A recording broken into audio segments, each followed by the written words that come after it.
रोकने के लिए भारतीय हुकूमत ओछे हथकंडों का सहारा ले रही है। इस बार भी बाज नहीं आई, इस बार तो उसे मुंह की खाना पड़ी। भारत की जानिब से ऑस्ट्रेलियाई क्रिकेट टीम को धमकी आमेज पैगामात भेजे गए, ये मामला सामने आया। जाली अकाउंट से भेजे गए पैगामात के पीछे भारतीय गुजरात में मुकीम शहरी मुलव्विस निकला। मजीद जान लेते हैं इस्लामाबाद से समा की नुमाइंदा सुमेरा खान से। सुमेरा, सारा मामला क्या है ये भी बताइएगा। इससे पहले हमने देखा जब न्यूजीलैंड की टीम आई थी कुछ ऐसी ही कार्रवाई पहले भी की गई। बिल्कुल, ये इस मर्तबा तो खैर ये बहुत वक्त से पहले ही इस चीज को नैब कर लिया गया है। पाकिस्तान के खिलाफ ये एक और साजिश करने की कोशिश की गई है, लेकिन इस मर्तबा क्योंकि तहकीकात हो गई, पहले वो धमकी आमेज पैगामात की इन्वेस्टिगेशन हुई और ऑस्ट्रेलियाई क्रिकेटर के अहले खाना को जो इंस्टाग्राम पे धमकी आमेज पैगाम भेजा गया था उसकी तमाम तर IP एड्रेसेस के थ्रू, हालांकि VPN यूज किया जा रहा था, मगर उन्होंने उसको काफी एडवांस टैक्टिक्स के जरिए उन्होंने इसको आई शर्मा 391 जो अकाउंट है उसको उन्होंने इन्वेस्टिगेट किया और भारतीय गुजरात में मुकीम मुराइदल तिवारी जो है वो इसमें मुलविस निकले। इंटरेस्टिंगली तिवारी IMC लिमिटेड में एनवायरमेंटल ऑफिसर है और ये तरीका क्योंकि वो पहले भी इस्तेमाल कर चुके हैं तो उन्होंने अब इसको दोबारा अप्लाई करने की कोशिश की, क्योंकि इस मर्तबा ऑस्ट्रेलियाई क्रिकेटर्स की फैमिलीज भी साथ आ रही हैं कुछ की, तो उनको लगा कि ये दोबारा से काम कर जाएगा। बट दिस टाइम इन्वेस्टिगेशन जो है they thwarted each and every conspiracy against Pakistan international cricket. तो भारतीय हथकंडों पे जैसे आपने बताया न्यूजीलैंड टीम का दौरा भी अधूरा रह गया था, मगर इस मर्तबा ये काफी वक्त से इसको उन्होंने न सिर्फ बेनकाब किया बल्कि तमाम ढोल का पोल खुल गया। सुमेरा हमारे साथ रहिएगा।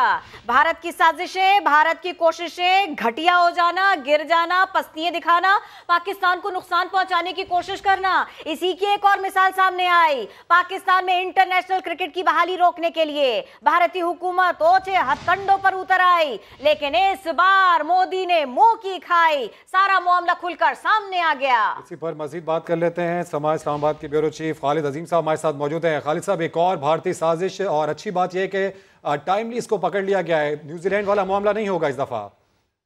जी देखें, इस मतलब ये बात बहुत खुल के सामने आ गई कि इससे पहले न्यूजीलैंड के मामले में भी इंडिया ने एक रोल प्ले किया था। अब उसको क्या नाराज दिया, किस तरह से वो पाकिस्तान ने उस मामले को टेकअप किया हुआ है न्यूजीलैंड के साथ, लेकिन ये एक बहुत बड़ा धचका होता और मैं समझता हूँ कि पाकिस्तान की जो मुतलका लोग हैं उन्होंने इसको टाइमली काउंटर किया है और इसके साथ साथ हमें ऑस्ट्रेलिया को भी अप्रिशिएट करना चाहिए कि उन्होंने इस बात को रियलाइज किया और वो न्यूजीलैंड नहीं बने और उन्होंने इसको खातिर में नहीं लाए इस किस्म की जो थ्रेट्स हैं।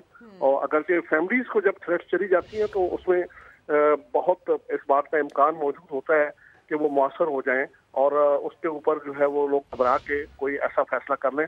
लेकिन अभी तक उनकी जो इतलात हैं वो ये है कि उसको उन्होंने डिटर कर दिया है, उन्होंने उसको बिल्कुल नाकारा कर दिया है उनकी इस थ्रेट को और उन्होंने कहा है कि हमारा दौरा जो है ना वो जारी रहेगा। और ऑस्ट्रेलिया की टीम भी यहाँ पे पहुंची हुई है और देखिए दुनिया को उस वक्त भी ये बात बताई गई थी और न्यूजीलैंड भी इस बात का कोई जवाब नहीं दे सका कि उनकी टीम के लिए पाकिस्तान ने ऐसी सिक्योरिटी का बंदोबस्त किया था जो कि हेड ऑफ स्टेट्स और हेड ऑफ गवर्नमेंट को दिया जाता है और इस सूरत हाल में कोई इस बात का जवाब नहीं था कि सिक्योरिटी थ्रेट को बुनियाद बना के जो है वो दौरा कैंसिल किया जाता। फिर उसके बाद नादिर मीर साहब हमको ज्वाइन कर रहे हैं। खालिद साहब, यही पॉइंट हम उनकी तरफ भी लेकर जाते हैं। नादिर मीर साहब, पहले जो हुआ था बहुत ज्यादा मामला खुल नहीं सका था और अब जो हुआ है हमने 2 कदम आगे जाकर मामला पहले ही खोल लिया है और इसके साथ खुशखबरी ये है कि टीम भी कोई गई नहीं है, हमारे पास ही है, हमारे मोअज़्ज़िज़ मेहमान हमारे साथ ही है। सर क्या कहेंगे आप इस सारे मामले के ऊपर?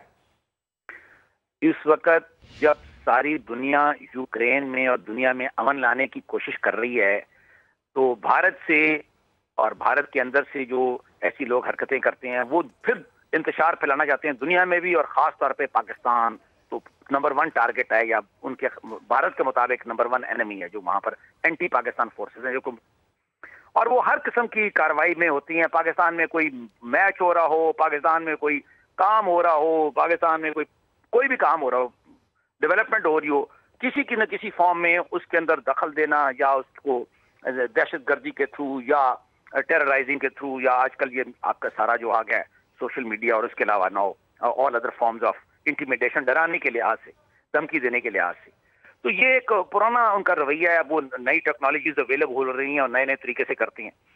इसमें जिन्होंने किया है they have to be already पता लग गया है मगर उनको मजीद एक्सपोज करने की जरूरत है اور کہ اس کو ٹریس بھی ہوئے.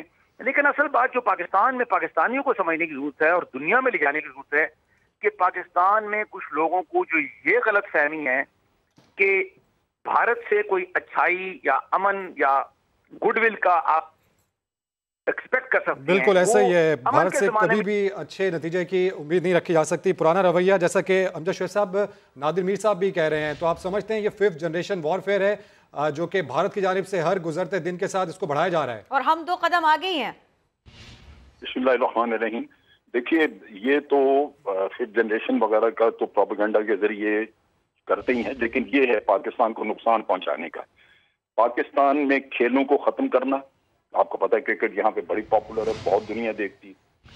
اس کو پی ایس ایل کو پہلے ناکام بنانے کی کوشش کی گئی. پی ایس ایل ہم جا کے تو دبئی وغیرہ میں کھیلتے رہے, شارجہ میں کھیلتے رہے. پھر آپ دیکھیے کہ یہاں پہ سری لنکن ٹیم کے اوپر حملہ کروایا ان لوگوں نے. 20 سال 24 سال ہو گئے یہاں پہ کرکٹ برباد رہی. جو لوگ آئی پی ایل میں حصہ لیتے ہیں باہر سے آ کے ان کو دھمکیاں دی کہ وہ ان کو ہماری جو پی ایس ایل میں حصہ لیتے ہیں ان کو کہا آئی پی ایل میں آپ کو نہیں کھیلنے دیں گے.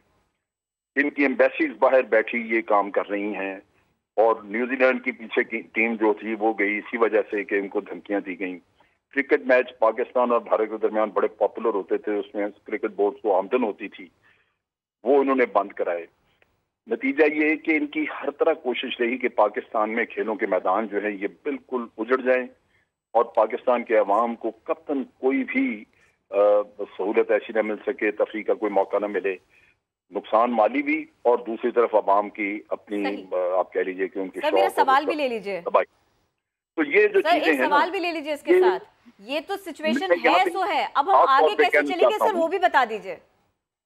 میں خاص طور پہ ایک چیز یہاں گوش گزار کرنا چاہتا ہوں, وہ یہ کہ یہاں پہ اگلے دن رزاق داؤد صاحب نے کہا کہ جی بھارت سے تجارت کرنا ناگزیر. اس سے پہلے میاں منشا کہہ چکے.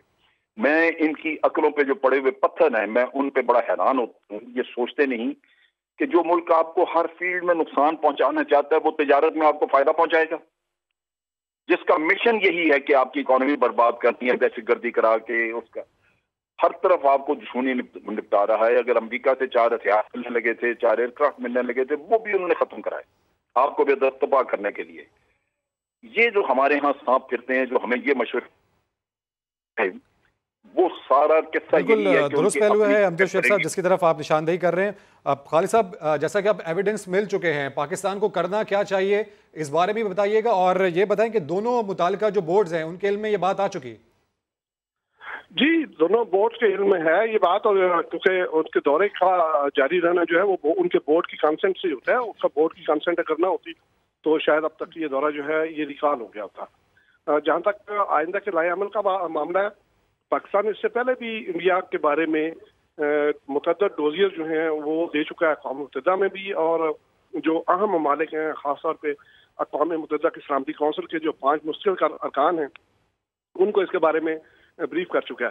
اور ڈس انفو لیب کے ذریعے سے آپ نے دیکھا ہوگا جو اس کو شرمندگی کا سامنا کرنا پڑا وہ یورپی یونین نے اس بات کو جو ہے وہ آشکار کیا تھا. میں سمجھتا ہوں کہ اسی ساری چیز کو پوری دنیا کو بتانے کی ضرورت ہے, اور پاکستان کو اگر ضرورت پیش آئے تو ایک اور ڈوزیئر جو ہے وہ اقوام متحدہ میں جمع کرانا چاہیے, اور جو اہم ممالک ہیں ان کو بتانا چاہیے کہ پاکستان کے خلاف کس انداز کی سازشیں کر رہے ہیں. اس میں اس کا کوئی براہ راست لینا دینا نہیں ہے, لیکن صرف پاکستان کو بدنام کرنے کے لیے, پاکستان کو ڈسٹیبل کرنے کے لیے, یہاں پہ کھیلوں کا جو ہے وہ خاتمہ کرنے کے لیے. آپ کو یاد ہوگا کہ پاکستان کو متعدد مواقع پہ اس نے صرف اس وجہ سے کوئی ایونٹس جو ہیں وہ اس کے اوپر قدغن لگانے کی کوشش کی ہے کہ انڈیا یہاں پارٹیسپیٹ نہیں کرنا چاہتا, اور یا پھر یہ ہے کہ جو اپنے یہاں پہ اس کو ویزوں میں وہ پرابلم بناتا ہے. تو یہ ساری ایسی چیزیں ہیں, اور یہ جو ذات خود اس وقت خود کو امن کا اور کھیلوں کا چیمپئن قرار دیتا ہے, اور کھیل تو ہمیشہ امن کا پیغام لے کے جاتے ہیں, اس کے راستے میں انڈیا اس انداز میں رکاوٹ پیدا کر رہا ہے. تو خالد عظیم صاحب ہمارے ساتھ ہی رہیے. پاکستان اس سلسلے میں ہمیشہ اپنی بات آگے پہنچاتا رہا ہے. اسپورٹس انالسٹ سویرا پاشا ہم کو جوائن کر رہی ہیں, ان سے بات کرتے ہیں. سویرا, میسج آتا ہے تھریٹ کا, میسیجز جاتے ہیں تھریٹس کے آسٹریلین ٹیم کو, اور پھر اس کے بعد میں یہ معاملہ سامنے بھی آ جاتا ہے کہ یہ آئے کہاں سے تھے. اب یہ بتائیے کہ دونوں بورڈز اس سلسلے میں کرے کیا, پی سی بی کیا کرے, اور ہمارے مہمان کیا کریں, مہمان بورڈ کیا کرے؟ देखिए, सबसे पहले तो मुझे लगता है कि उन मैसेजेस की वो कहाँ से आ रहे हैं, क्या वो किसी रैंडम शहरी की तरफ से आ रहे हैं, उसकी जांच पड़ताल करना जरूरी है। बिकॉज XYZ हर मुल्क में हर जगह जो है इस तरह के लोग पाए जाते हैं जो कि आपस में नफरतें फैलाना चाहते हैं। तो सबसे पहले ये देखना पड़ेगा कि ये मैसेजेस एक्चुअली किसकी तरफ से आ रहे हैं, क्या इसमें कहीं गवर्नमेंट इन्वॉल्वमेंट है कि नहीं है, या ये किसी XYZ रैंडम सवेरा वो कभी भी नहीं मानते, इंडियंस कभी भी नहीं मानते कि ये उन्होंने किया था, और ऐसा 12 उनकी तरफ से हो चुका है। अब मुझे बताइए इस रोशनी में इस बात को कि इंडियंस इसके पीछे और वो करवा रहे हैं, भारतीय हुकूमत इसके पीछे और वो करवा रहे हैं, अब पीसीबी को क्या करना चाहिए? सबसे पहले डेफिनेटली BCCI से डायरेक्टली बात करनी चाहिए। तो BCCI अपनी गवर्नमेंट से बात करे या हमारी इंडियन गवर्नमेंट से बात करे। ये इसको उठाना चाहिए, बोर्ड ही के तहत उठाना चाहिए। इंडस्ट्री में बात करेंगे, इस मामले को इतना आहिस्ते से नहीं लेकर जाना चाहिए, पूरी स्पोर्ट्स से जुड़ी जो दुनिया है ना उसमें फैलाना चाहिए। सवेरा, कमेंट आपका भी आ गया, रद्द-ए-अमल बात आपकी भी आ गई। सवेरा हमारे साथ थी, अमजद शुएब साहब हमारे साथ थे, नादिर मीर साहब हमारे साथ थे इस बारे में बात करने के लिए, और सुमेरा